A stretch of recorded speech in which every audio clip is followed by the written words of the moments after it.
What's going on, YouTube? It's Jeff Toffner here, and Monday Night Raw last night was pretty good. Now, I'm not going to lie to you, I doubt Raw. I looked at Raw last night, I was like, before it happened, I was like, it's not going to be that good of a show tonight. I'm not expecting anything special to happen tonight. I thought, we're in that spot where, we're 2 weeks before a pay-per-view, we're, 2 weeks after WrestleMania. Nothing usually happens on the show like this. I mean, I honestly doubted the Columbus crowd, and you know what, Columbus, you were great last night. That crowd was amazing last night. The show was really good last night. I can't believe I guess maybe they're finally turning the page, getting away from all that old shit they were doing the last 6 months or whatever. Finally turning the page. WrestleMania is over now, because I'll give them the pass last week. Last week with the Superstar shakeup, I understand the show was it was rough. All right, whatever. The week before that, Raw after Mania, amazing, and then last night was pretty good. It wasn't amazing, but it was pretty good. It's acceptable, definitely. And you know what? If you make last night's show a 2-hour show, 2 hours, that would have been amazing last night. Because, you eliminate some of the nonsense that had to happen, some of the just filler stuff. You get all that shit out of there. You make it 2 hours, and that show would have been like a fucking A+ show last night. But it was still a good show. I'm not going to complain about the show. But, like I said, I doubted it. But let's talk about the show last night. What made the show so good? Braun Strowman opens up the night. And you know what? Braun Strowman, I've really become to like Braun Strowman more and more. I wasn't really huge on Braun Strowman, but now, as of late, especially this thing they're doing with Roman. Last week, we got him flipping a damn ambulance. This week, he's out here, he wants more, No, and you know what? No sign of Roman on Raw. We didn't see Roman at all on Raw. Amazing. Like that. When was the last time Roman Reigns, the entire episode of Raw, no sign of Roman Reigns? I don't think there's been an entire episode of Raw since his suspension back in July where we didn't see Roman Reigns. Maybe that's why the show was so good, but who knows. Anyway, I like Braun Strowman a lot lately. He's been doing good. Tonight he just continues to attack people, and there was a funny segment backstage when he just throws Kalisto into the trash, and then he says, you're not like Roman. You're like Roman or whatever. You're trash just like him. Absolutely hilarious. It's funny, and then that sets up a match with him and the Big Show, which was Big Show and Braun Strowman. Every time they got in the ring, I mean, it was about, a month and a half ago or whatever, they main evented Raw. They got in the ring. Great match. I thought the ring was going to break the last time. I thought they were going to take the ring. The ring was just going to go down last time. They didn't do it, but it happened this time. I was wondering why. I was watching the show in the beginning, and I noticed they didn't have the LED ring post, the LED ring skirts, and none of it was LED. They just went with the original stuff. So I'm like, that's interesting, because they've been going with the LED stuff for a while now. So that must mean something's up.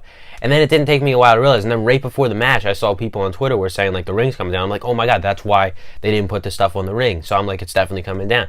So I mean, it was a good match. And then you add the ring coming down to the end of it, made it even a better match and more exciting. And how about the referee? The real MVP of this match is the referee. What a bump he took. He went down, he flipped over the ropes, and the ring almost, he flipped before the ring even came down. The ring almost landed on him.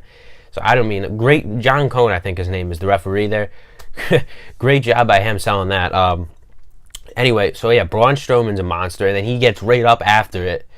So, I mean, I don't know. Unfortunately, here's what's going to happen, probably. We're going to see Strowman do something crazy again the next week, and then Payback's going to come. He's going to take on Roman, and the Roman's going to beat his ass or whatever, And then, that's how it is. Unfortunately, I mean, imagine if Braun Strowman actually can beat Roman.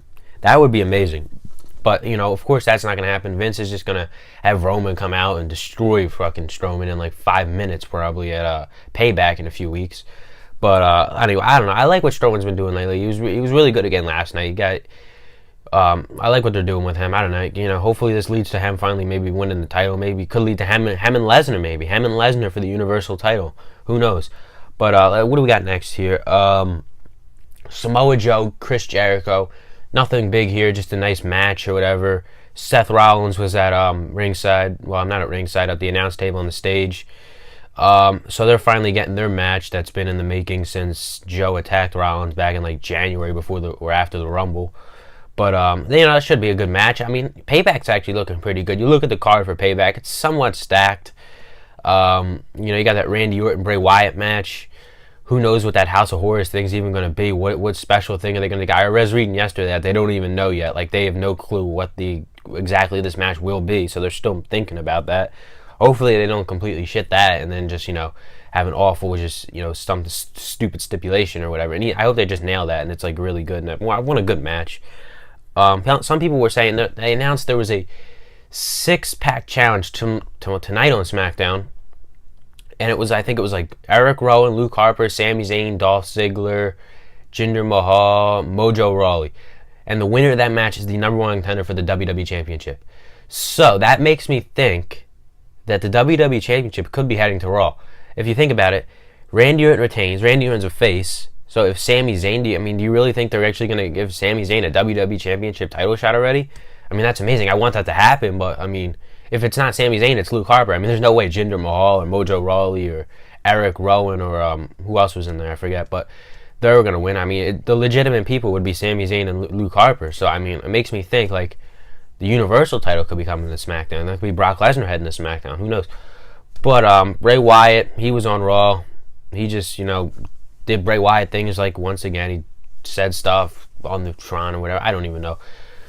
Bray should have stayed on SmackDown. I don't know why they moved him to Raw. It was just a bad decision to move him to Raw. Luke Gallows, Carl Anderson defeat Enzo and Cass. You know what they should have added to this match? They should have made this match loser goes to SmackDown match because, they have so many tag teams on Raw. But, come to think of it, with the injury to Dash Wilder, which sucks because they were on a roll.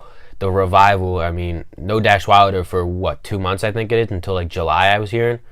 So that sucks. That sucks for Dash. That sucks for Scott Dawson because now he's got nothing to do. He's not going to be on TV for the next, 2 months or whatever. So, and they were on a roll, too. They were, really going somewhere with them. And we're not going to see them. So, I don't know. The Hardys are taking on Cesaro and Sheamus. They had actually a singles match, Jeff Hardy versus Cesaro, which was a pretty solid match. I thought that match would have been the main event possibly, but they went with the Big Show and Strowman. But it was a good match between them two. They're not building any tension between them either, heading up to their match at Payback. They're just shaking hands at the end of the match. They did that last week or whatever. They're not you expect them to start turning on each other. I don't know. Maybe we'll finally see something next week or whatever. But they haven't built anything with them two yet. They had the Miz is Miz TV with Dean Ambrose now. I don't understand. If they're doing a Dean Ambrose and Miz feud on Raw, they just had this feud back in January on SmackDown, so they just pretty much moved the Miz and Dean Ambrose to Raw, and then they're just going to feud on Raw for the Intercontinental title, which makes zero sense. Just why? Why would you do that? But anyway, it was actually Dean Ambrose. This was probably one of his best promos in a long time, because he was good on the mic. Back in the Shield days, he was great on the mic. I loved the Dean Ambrose on the mic back then. Kind of after that, when he won the WWE title, he was good. Then when he went to SmackDown, everything went downhill for Dean Ambrose. I feel like SmackDown was just he lost the title, and then he just he went from the WWE Championship to wrestling on the pre-show. I mean, he was doing it for the Intercontinental Championship, but I feel like that Intercontinental Championship's been so devalued as of late. The fact that it was WrestleMania and it was on the pre-show, the Intercontinental title, one of the most prestigious titles in WWE, is on the damn pre-show. What the hell's up with that? But Ambrose, I don't know, maybe he's back on Raw, maybe they're going to just, give us a different side of Ambrose, but I thought he was really good. The promo he cut last night was amazing. The Miz was gold as usual. What's new there? But I don't know. I guess this is going to be leading to a Miz versus Ambrose match for the IC title. So yeah, nothing there, but I thought it was a good promo by Dean Ambrose. The Cruiserweights, TJ Perkins defeats Jack Gallagher.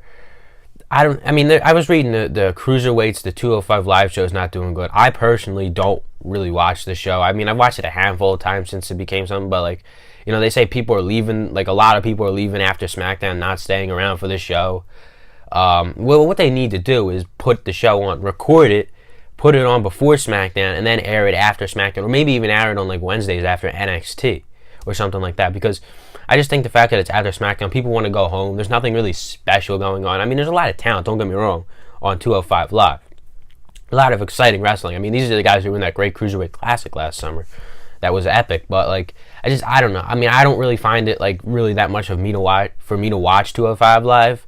I don't know if you watch it or whatever, but I really don't watch it. So I don't know. Maybe they'll move it around or something, do something. But I heard the ratings have just been bad, and there's not people who haven't been staying around for it. But what is it tonight? It's gonna be TJ Perkins versus Austin Aries.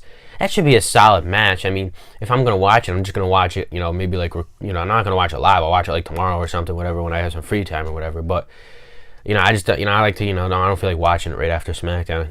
Enough wrestling for 2 days or whatever. You got Raw 3 hours and then SmackDown.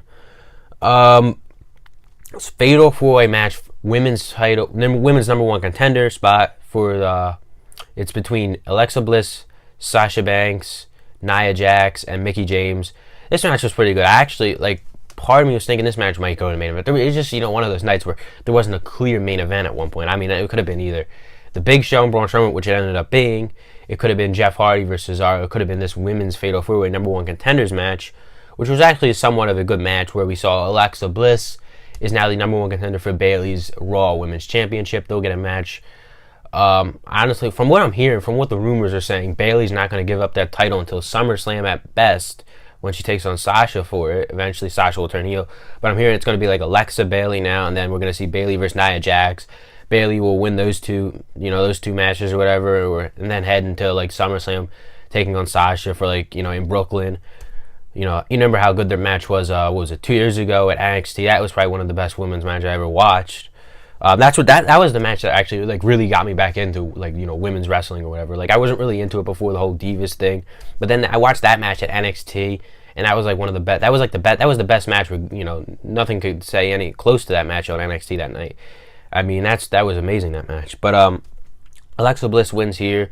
She'll be interesting to see. I don't know if the rumors are true, but if they're gonna do that, if they're gonna keep the title on Bayley, whatever, I don't even know. Finn Balor defeats Kurt Hawkins. Finn Balor supposedly had a concussion, but I guess he was cleared. Kurt Hawkins is pretty much just jobber of Raw now. I mean, I don't know if he's just gonna come out every week. Last week comes out, the Big Show comes out, knocks him out. This week he's out there. Finn Balor comes out. I mean, the one thing I didn't like about last night from the Columbus crowd, there was just one thing. I felt like there was zero reaction for Finn Balor.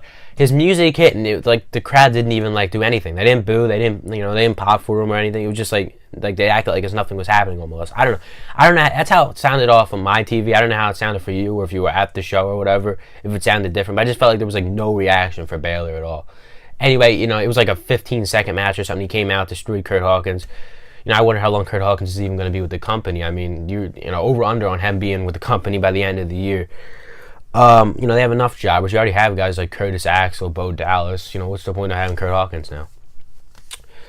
What else happens here? So the main event was amazing. Like I said before, I like the whole entire show. Overall, there were a few things. Like I said, if you take away a few things, you make the show 2 hours.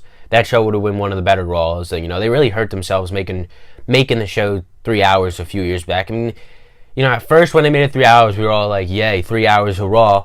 But now it's you know what I mean? We need to go back to 2 hours. And I feel like they're not going to do it. They're not going to do it because it's they almost feel like that, they would think that would devalue it or something. But they know, we know, everybody knows that it's going to make the show better if they make it, especially with the brand split. I mean, if we were still seeing all the roster on one show and it wasn't the brand split, we didn't have SmackDown going on right now with its own roster, then I could see the 3 hours make a little more sense.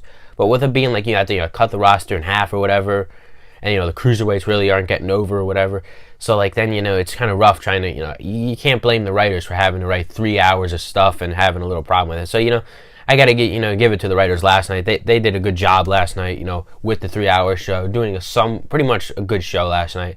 I gave it 7 out of 10. Pretty decent show. I hope they really roll with this. I hope this keeps up. Like I said, last week the Superstar Shake-Up show, I understand that was bad. The week before Mania, the Raw after Mania was amazing, and the last night was pretty good. So next week's the last show before Payback.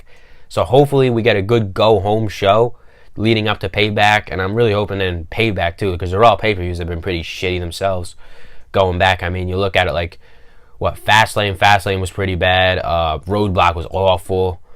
I mean, the last time I think I enjoyed a Raw pay-per-view, just a solo Raw pay-per-view, was Hell in a Cell back in October. That was the last time I think a Raw pay-per-view, which is really good for me.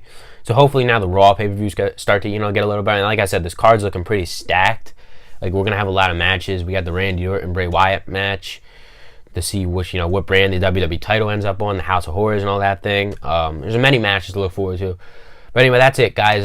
Follow me on Twitter. The link is below. Let me know what you thought of Raw in the comments. Leave a like, hit that subscribe button, and I will see you tomorrow for the SmackDown review.